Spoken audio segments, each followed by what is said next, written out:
ৰাজ্যৰ প্ৰান্তে প্ৰান্তে ধুমুহাৰ তাণ্ডৱ। বাক্সাৰ গৰম দেওতো ধুমুহাই উৰুৱাই লৈ গ'ল মানুহৰ থকা ঘৰ। বাক্সা জিলাৰ সদৰ মুছলপুৰৰ সমীপৱৰ্তী গাৰামদেউ গাঁৱৰ নৱকলিতাৰ গৃহত ধুমুহাই চলালে প্ৰচণ্ড তাণ্ডৱ। মুহূৰ্ততে উৰুৱাই লৈ গ'ল ঘৰৰ চাল। গছ ভাঙি ঘৰত পৰি কোনোমতেহে প্ৰাণ ৰক্ষা পৰিল দুই সন্তানৰ সৈতে নৱকলিতা আৰু তেখেতৰ পত্নীৰ।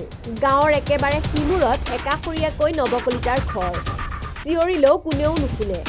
সাহস হৈ থিয় দিবলৈ এই মুহূৰ্তত নাই কোনো প্ৰাণী। হৰিক চিন্তিয়েই নিশাটো বাহিৰত কটালে পৰিয়ালটোৱে।